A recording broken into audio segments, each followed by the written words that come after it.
think, can I project enough that you can all hear in the back? Is it all right? Okay.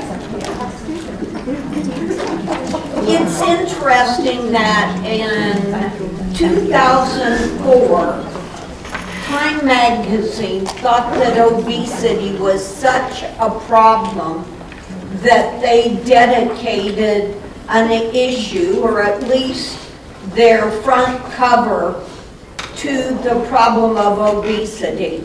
56 pages of this issue was dedicated to the problem of obesity and what we were going to do about fixing this problem.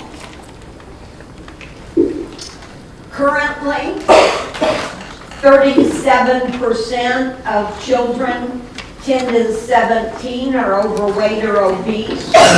Overweight kids have a 70 to 80% chance of staying overweight their entire lives.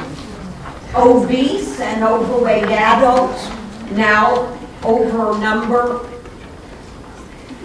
Do you want me to put it on? It's easier for you. I'm projecting pretty good. Is it all juiced up?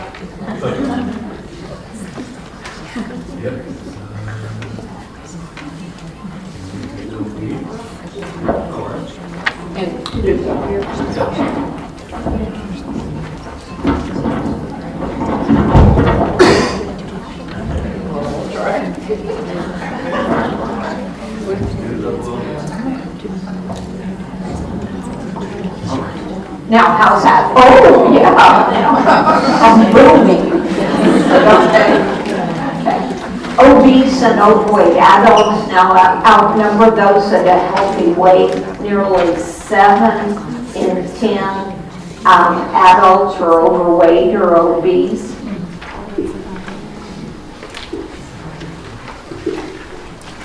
In our clinic, we see Blount's disease, curving of the legs of children that come in. Not very often, but we do see it. Fatty liver, enough that all the children that come into the BMI clinic have liver enzymes drawn. This is just routine with us. We do see metabolic syndrome or insulin resistance. We'll see a lot of acanthosis nigricans, a lot of elevated waist circumference, a lot of elevated blood pressures. Now, I do want you to know that even though you might see a note from our clinic that says a child has type 2 diabetes, that is not correct. There is no official standing that says a child, I don't mean, that was an incorrect statement. A child can have type 2 diabetes. What I meant to say was pre-diabetes. We use the statement a child has pre-diabetes based on an A1C. An adult can have pre-diabetes based on an A1C, but not a child. There is no official standing for a child to be judged as having pre-diabetes with an A1C. But as a caregiver, you can use this information for the parent if they have an elevated A1C, that 5.7 to 6.4, and say, now if we would apply adult standings here, if we would apply these, your child is headed on that road. This acanthosis means the child's headed towards diabetes. And we have a chance to roll this back. This is an interesting book. It's written by Dr. Jana and Dr. Shu. They're both pediatricians. and they're both parents, and it is published by the American Academy of Pediatrics, and the whole title to the book is Winning the Nutritional Challenges of Parenthood, Armed with Insight, Humor, and a Bottle of Ketchup. And they state in their book that good nutrition should be ranked right up there with car seats and immunizations. And I love that statement. I think we should be hitting good nutrition every visit we have with a child. We are assuming that parents know about good nutrition. This is not the case. We don't teach home ec classes anymore. Parents don't necessarily learn it from their parents anymore. We're going to have to be very clear and very consistent in our message about nutrition. We want parents to avoid products with added sugar, soft drinks, snack cakes. We want them to limit juice. We want them to include fruits and vegetables in the children's meals. They're not going to know that unless we tell them that. We need to define healthful snacks. That doesn't mean chips. It doesn't mean fruit roll-ups.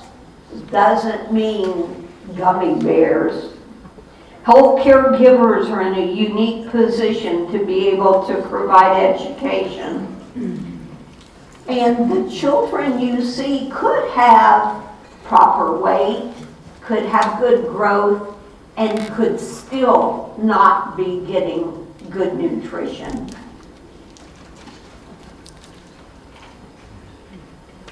When I have dietetic interns rotate in my service, there's always the question that comes up, well, you know, we aren't really supposed to ever have pediatric patients lose weight, right?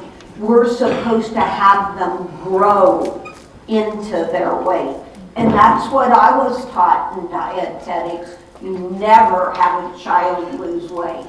That is not the case. This is a very good chart.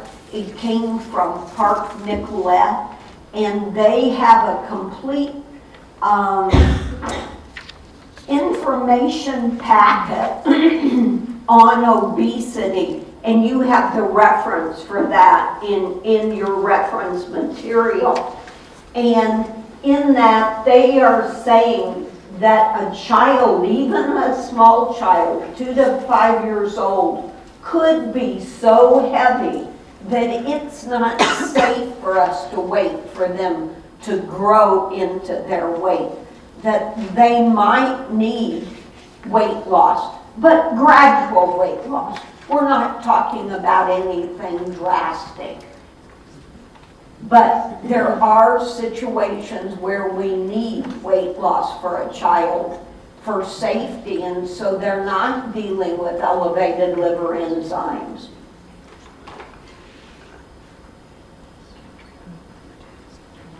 These are common problems that we see in our body mass index clinic. Now, they're not in any particular order of importance. And part of that is because it depends on the age of the child. It also depends on the family dynamics. And we'll go into each one of these individually. No breakfast. This is a problem because it slows down the child's basal metabolic rate. They have fasted all night. And one of the physicians I work for just sent me some research, a study that was done, and this one's just kind of hard to get your head wrapped around, but that showed that A child will lose weight better if they're eating 2 breakfasts rather than no breakfast. That's how important it is that that child gets up and eats something in the morning to say to that body, I'm up, I'm alive, food's available. Most of the time they're not eating breakfast because of lack of time. These kids are in a hectic schedule. Parents are allowing them to sleep till the very last minute. We also know that no breakfast reduces school performance. Now you can say to me, will they get free breakfast at school? And we do run into some families that can't afford to feed their kids breakfast. That's one situation. But don't sell me school breakfast is nutritional. They say, okay, we're giving the kids whole grain. A whole grain Pop-Tart is a whole grain cookie with 75 grams of carb. You feed that to a child with another, with a juice, and we've got a blood sugar that goes like this and then goes like this. Okay? We try to get parents to feed their child a protein with their breakfast, something well balanced. Sweetened drinks. Sugar sweetened drinks equal empty calories. We're not getting any nutritional benefit from them. We also, we want in total to reduce the amount of sugar in a child's diet. When children are young, parents have the opportunity to maximize nutrition. And I want each one of you to push that lesson on your parents. They don't know that. They're not thinking about that. What other time in their lives do they have? These kids can't go to the grocery store. Almost half, 46% of 7 to 8 month olds consume some type of dessert, sweet, or sweetened beverage daily. And this is from the American Academy of Pediatrics, published in their book of nutrition. Did that child request peach cobbler for dessert? Did they request Kool-Aid in their bottle? I don't think so.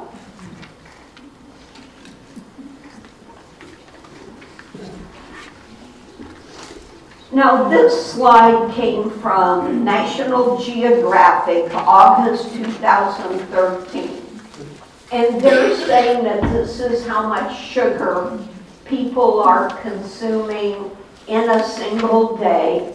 Other references say that we're consuming 77 pounds of sugar in a year. Other references say 68 pounds of sugar in a year. This is the average for man, woman, and child in a year in the United States. I went with the lesser amount because I didn't want to overstate. This is 17 sacks of sugar, 4-pound sacks. That equals your 68 pounds. So take a look, guys. This is what you're supposedly consuming in a year.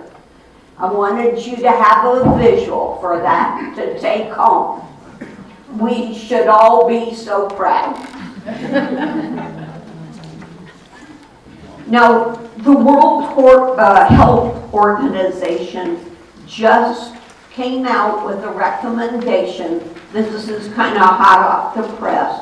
March 2016. And they're recommending that people limit sugar to 6 teaspoons or 24 to 25 grams a day. Remember that 1 teaspoon equals 4 grams. when you're switching things on a label, that's important to remember. I don't think that's going to happen, but that's their recommendation. American Heart Association recommends 6 teaspoons for a woman, 9 teaspoons for a man. Now, to put this in perspective, we get 10 teaspoons every time we drink a 10-ounce soft drink. We get 1 teaspoon every time we use a tablespoon of ketchup. If we popped open this Frosted Flake container, would have 5 teaspoons of sugar. So it's pretty easy to rack it up. Not only do we need to think about the effect that sugar has on weight, but also the effect it has on cardiovascular disease. Sugar is made of 2 molecules, glucose and fructose. And when fructose is metabolized in the body, it is broken down by the liver into triglycerides. And when triglycerides are increased in your body, HDL, the good kind, the helpful kind of cholesterol, is decreased. And some of the cardiovascular doctors are now saying that they're thinking that is more of a problem, this high triglyceride, low HDL component of our lipid panel than the high LDL component that they were once thinking about. And I also, besides doing BMI clinic, I do lipid clinic.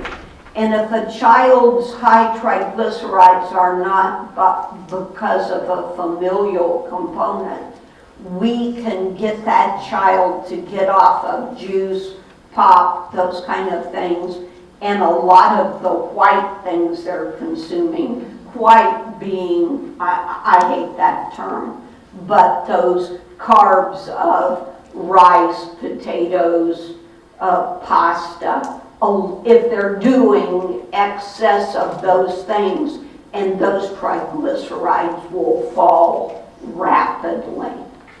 So I know that can happen.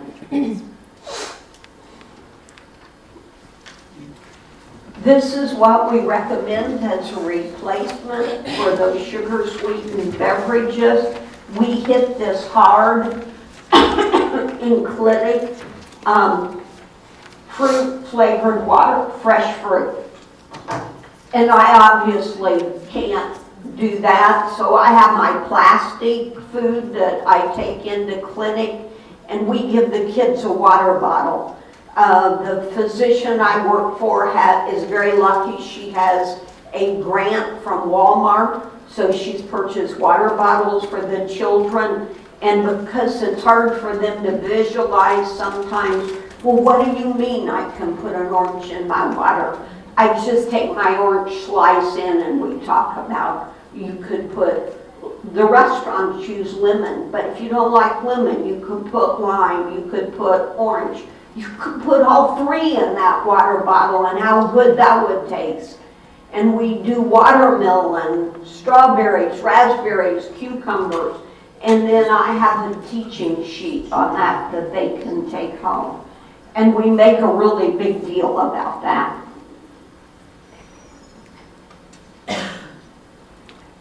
Ranch dressing, I hand out this recipe because kids put ranch dressing on everything. When I first started working in BMI clinic and they were telling me that the schools have these great big huge containers of ranch dressing with a pumper, and the kids take their food up there and they pump ranch dressing on their pizza and their everything. I mean, I was just, I was kind of, you were kidding me, you know, but that's the way it is. So, the problem is 2 tablespoons of ranch dressing has 100, I never remember, it's 130 or 140, it's the worst, of course, 140 calories, 2 tablespoons. So this recipe, which came off of Pinterest, has 2 tablespoons, 20 calories. It tastes good. That's not the problem. The downside to the recipe is it will outdate because it doesn't have preservatives in it. So it doesn't have the shelf life of Hidden Valley on the, you know, that we buy in the bottle. Now you can say, well, we can go to light and we can go to low fat, and that's true. But each one of those steps, when we go from regular, which is 140 calories, to low fat, which is 23, much better, but we've upped the sugar. When we down the fat, we've upped the sugar. Our starchy vegetable problem, my most common vegetable servings that are being offered are mashed potatoes, macaroni and cheese, corn, and rolls, all at once. I had one mom that I was working with menu planning, and she said, tonight I'm going to have spaghetti and meat sauce. That's great. We can, you know, this is a good start. And what are you planning to serve with that? And she said, I always serve a baked potato. Oh my goodness. You know. So, too many starchy vegetables and not enough non-starchy. French fries were one of the 3 most common vegetables consumed by infants 9 to 11 months of age. Again, from the American Academy of Pediatrics. Now, where did we ever get the idea that giving an infant something starchy, fried, and salty was going to be our best choice? But parents won't know unless you tell them. Tell them that this is their chance to not do that. Grandma or grandpa might think this is cute, that Timmy's now old enough to eat a French fry, but let's just put that off till Timmy's old enough, bigger, and he sees the other kids eating French fries and then he wants them. Plenty of time for French fries down the road. Now we're in control. There's very limited acceptance of non-starchy vegetables. And again, parents don't understand that this is very normal and that children need to keep trying these. Cynthia tries broccoli once, she hated it. Well, Cynthia's never going to be exposed to broccoli again. Wouldn't want her to have to experience that. It was a bad thing. Cynthia needs to keep tasting broccoli because that's how you develop a taste for it. That's probably how most of us did it. 10 to 15 times. Those are called polite bites. I, as the mom, fixed it. You, as the child, are polite enough to try one bite. No big deal. Not making anybody eat a bowl full. We're just going to have one bite. Just simple. Nobody's pleading, begging, clapping, high-fiving when you do it.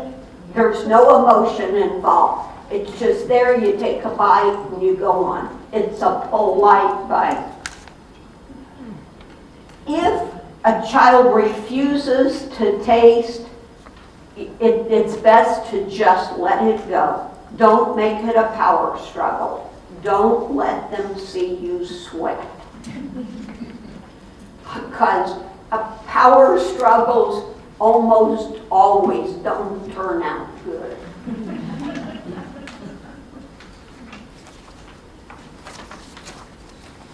Don't give in to food jags. How many times do parents come in and tell you the only thing you'll eat is macaroni and cheese? You've heard that over and over. And the reason is because that's what you're letting him eat over and over and over again. And once it gets pretty far in, it's real hard to get that fixed. But the very first time the child said, "Oh, I'm not going to eat anything, I only want macaroni and cheese," and if you just said matter-of-factly, "Well, sorry, you know, I'm not fixing macaroni and cheese today," then I think it would be nipped in the bud. But parents have to be warned ahead of time that this is a natural part of kids growing up. They're going to try that, perfectly okay, let them try it. You've got to just outfox them once in a while.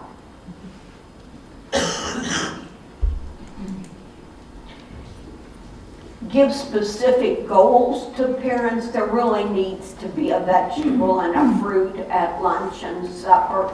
Chips don't fall in either one of those categories.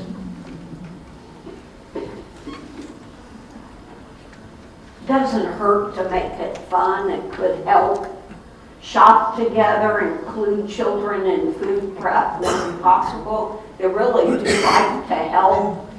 Be creative with food. Cookie cutters, make things into shapes. I had a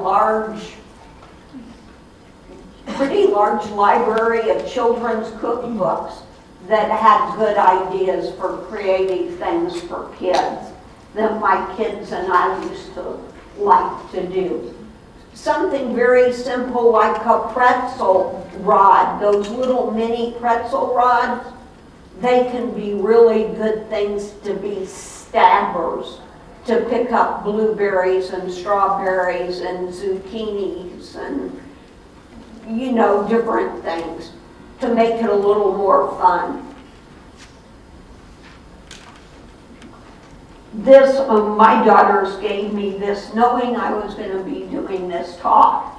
And this just shows you that, you know, I don't have a green thumb, my yard's not very conducive to a garden, but they fixed this planter for me to go on the rail, thinking that little kids could go out there and just snip off lettuce for a salad or when we wanted it to dress up a hamburger.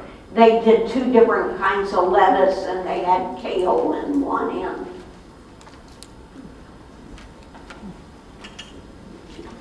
The other problem we have in clinic is lack of family support.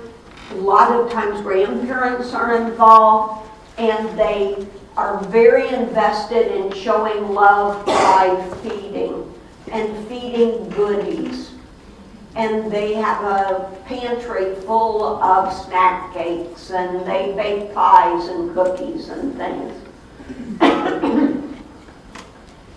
And so we want to try to work with them to get them to know there are other ways to show love. We have parents that aren't willing to impact other children in the household. They say, well, yes, Sammy has a problem with his weight, but my other children don't. So I'm not going to change my grocery shopping just to accommodate Sammy. And we try to get them to see we're talking about the whole family eating in a healthful manner. Prioritizing the parent's lifestyle over a child's health. And this is where you just want to smack the parent up to the side of the head, truthfully, because they sit there and say, just because she has a problem, I don't have a problem. And I have no intention of giving up my regular pop just because she needs to. So I'm going to continue to buy it and drink it.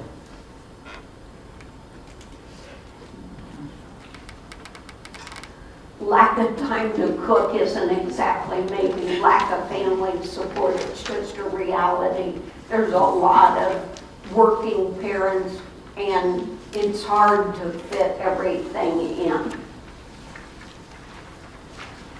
Healthy eating needs to be a family affair, and this is a really hard thing to achieve anymore. We'd like to have families eating at the table together, pleasant conversation, mom with an apron, high heels, tablecloth. No, that's probably not going to happen.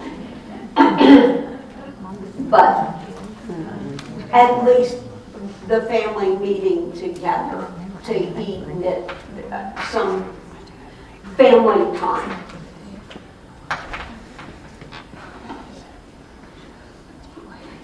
When we think about portion control, we are definitely living in a supersized world. The diameter of our plates have increased. I've been married 48 years, and those plates I got as a wedding gift, the diameter's smaller than if I went out and got plates now. Restaurant portions are huge. I usually have these bowls in clinic, and believe it or not, this is a 1-cup bowl. So this will hold 2 cups of starch. So especially my Hispanic families that are eating large amounts of rice, they are just blown away by, are you kidding me? You know, this is 2 servings, that can't be.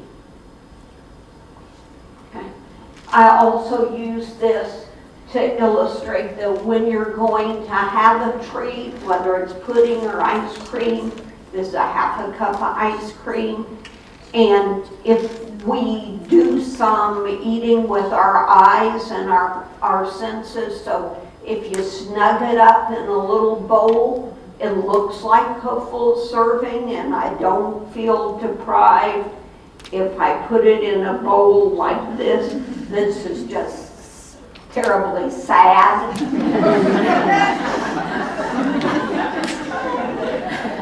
And what I'm going to end up doing is putting more ice cream in there to make this whole situation more pleasant, right?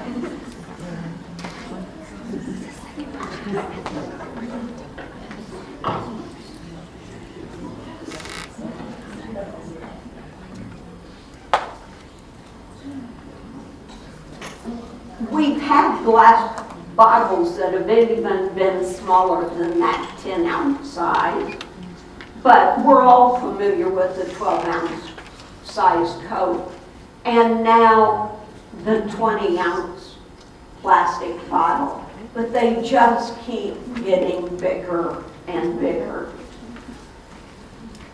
There is a thing that you can all look up on the internet if you ever want this for a presentation, and it's called portion distortion. It's from NIH, and there's many slides. But they show you 20 years ago and today. And so they're saying 20 years ago the average size fry was 220 calories. And just how many calories do you think are in today's average portion? And you can just think for a minute.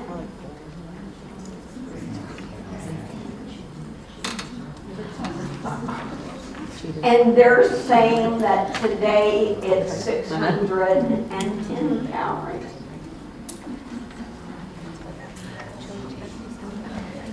"20 years ago, a muffin, they said, was 610 calories. And what about today's muffins?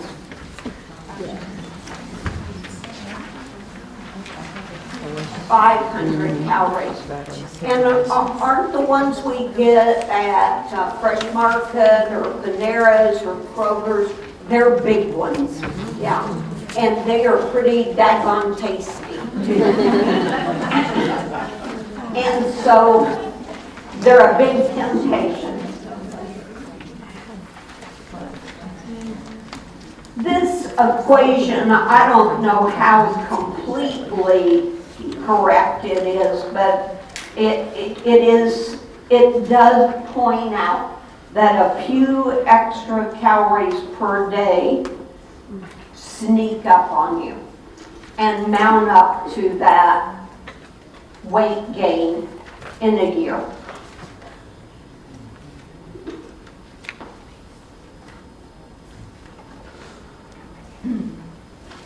Getting back again to so many of our families eating in restaurants, people eat out more than ever before. These families are busy. We are dealing with single parents. We're dealing, sometimes even when we've got two parents, they are running from ball game work to ball game to, wow. When people eat out, they often consume more calories, fat, sodium, sugar than if they eat at home. They consume fewer fruits, vegetables, and whole grains than foods prepared at home. So what we need to do is try to help them think of ways that they can prepare food at home. Maybe if you have recipes you can share, or you're all working women or you wouldn't be here. So maybe you have tips that you can share of how you handle this same situation. I encourage people to take shortcuts. Buy that rotisserie chicken. Don't, so you're ahead of the game. The chicken's already cooked. And then you can take that meat and put it on a salad. Or you can put it in a casserole. Or just slice the meat and you've got your chicken, and now you can use your steamable bags of vegetables. And supper's ready pretty fast. Do crock pot meals. Or the thing that I have done for years and years, and it's probably the only thing that's gotten me by, is I marathon cook on the weekend. I kind of get my recipes and my groceries together on Saturday, and then Sunday afternoon, my idea is while I'm making a meatloaf, I'm also going to prepare a chicken casserole and do vegetable soup. I mean, I can't, while I'm in the kitchen doing one thing, I can't leave, right? So I might as well, I'm captive there anyway, I might as well make a couple things. And my family's good about eating leftovers. So as long as I've got the main thing done, I can grab those salads or those vegetables to add to it. I just need that main meat cooked. The thing that would take me the longest to do when I get home.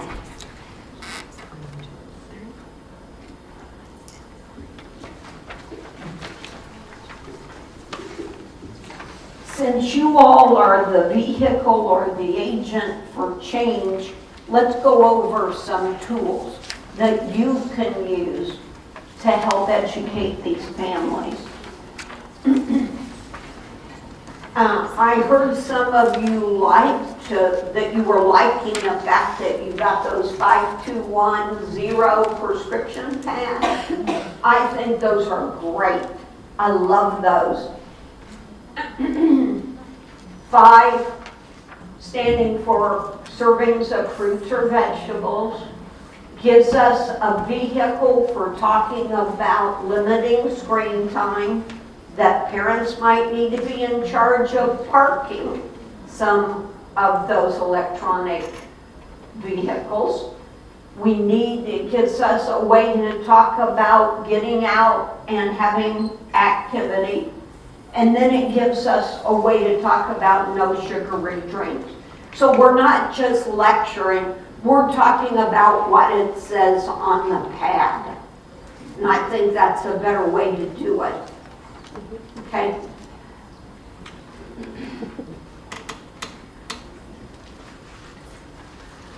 And this is my very favorite of all the teaching tools I use, ChooseMyPlate.gov. And I'm lucky because I have these plates at clinic that we give to the children. And again, it's because the provider I work for has this grant. So each child goes home with one of these plates, or if they're an older child and they would be insulted by this plate, they go home with this plate. This plate's about $13 though. So, pretty expensive. We try to use these when we can. They're about $3 and some cents a piece. You have the front of the catalog that these plates came from in your packet in case your clinic's interested. Okay? But I go over why we need something from each food group, and then we usually make meals. And I've got food.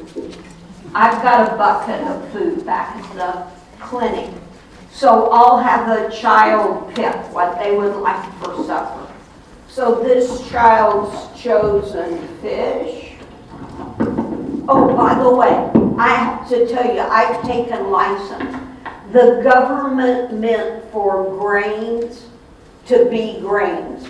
They meant it to be bread, crackers, that kind of thing. I change it to be starch because I'm doing weight loss. So I tell the parents it's protein, it's starch, it's vegetables, and it's fruit. Because if I don't, they will have French fries here each time. Okay? So that's not what I want. I want to differentiate between starchy and non-starchy vegetables. So this child chose fish.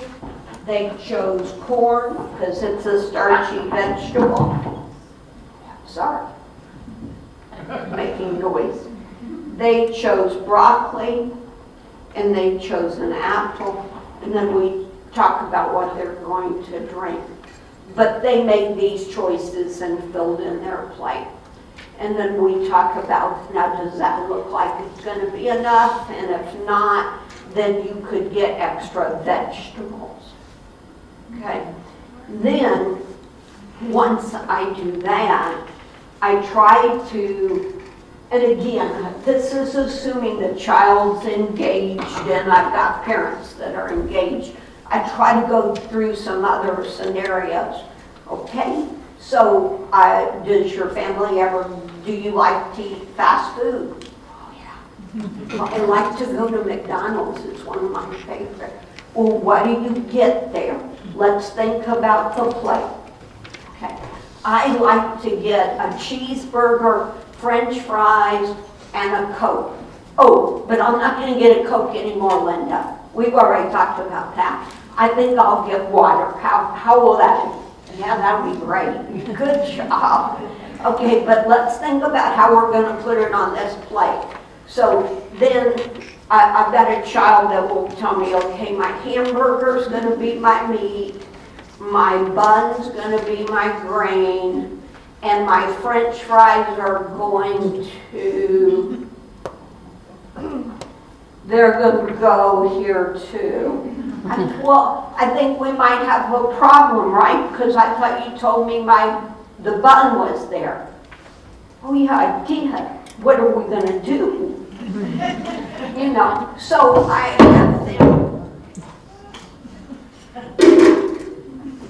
have them think about that, and the fact that maybe, you know, would there be some other choice that would be okay with them? And a lot of times, the majority of the time, they will say, yeah, I would like apple slices if it's a small child. If it's a big child, that's probably not enough. If it's a big child, they might say, I think that yogurt parfait, I've had it once and it was really good. And that would give me my fruit and that would give me my dairy. So that's great. That's the way I want you to work it. I always want you to think about this plate. You know, so, and then we might do a spaghetti dinner or pizza. They're always concerned about pizza. But my goal is for them to walk out of there not thinking that pizza's forbidden or spaghetti's forbidden. I don't want them to think they can't have any of that. I want them to think we're going to do it differently. We're going to have less of it, and we're going to add a vegetable, and we're going to add a fruit. You know, the parents get it really fast, and the kids get it a little more reluctantly, because it's a change for them. Okay?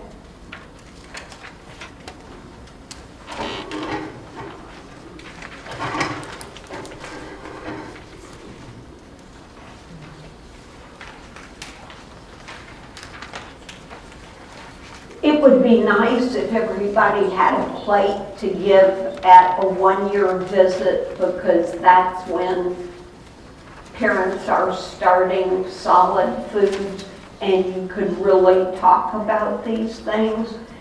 In the catalog that you have the reference for, there's a new thing. They have paper plates now, which I haven't purchased any of. But they look sturdy. They look like they're Chinette plates. So they have that hard edge that comes up. And they're 17 cents a piece. So I think in certain circumstances that could be a really good teaching tool. Or if I was teaching a class, I would consider buying those when I might not be able to afford these other plates.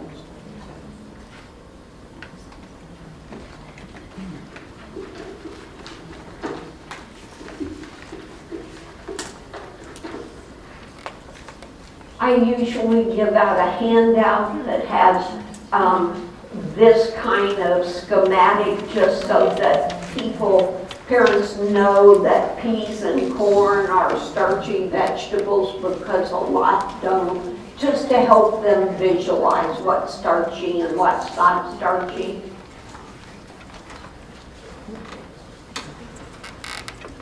Now, since this is an update, this is another hot off the press thing. This happened May 20th of this year. For the first time in 20 years, we're going to have an update in our food labels.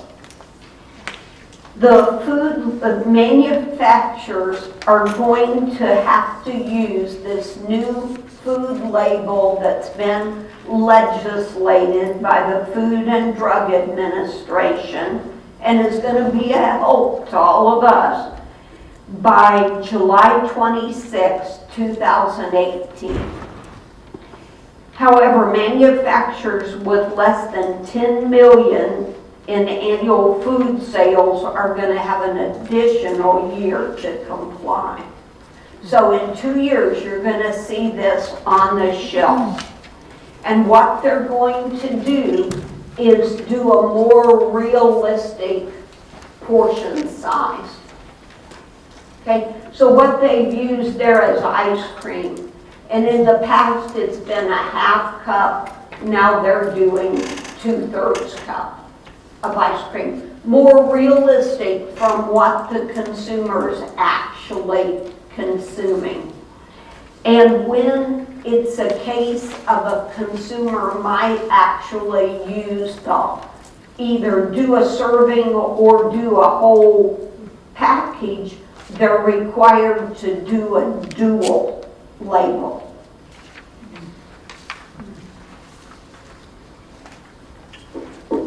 Now this is what your just run-of-the-mill new label is going to look like. Serving size is going to be larger. Calories is really bold this time. Calories from fat has been omitted off the label because research has shown that the type of fat's more important than the amount. Down in the underneath total carbs, we've still got dietary fiber, and then we've got added sugars. Oh, have I been waiting for this? I've been waiting for this a long, long time. Okay? And so I'm so happy to see that. I think that's going to help us out a lot. And then they have changed some of the nutrients. Vitamin A and vitamin C are no longer required to be on the package because 20 years ago they were vitamins that we were supposedly having trouble with and no longer are. Now vitamin D and potassium are required to be on the label. And it used to be that we just had this listing of percentage of daily values. Like calcium would say 20% of your daily value. Now it's actually has to give an amount. So that's a new thing. So I'm excited to see this new label. I think this is pretty long overdue. But although I say that it's brand new and up to date and just hit the market, it's going to be 2 years. But they just announced that it's been taken into law.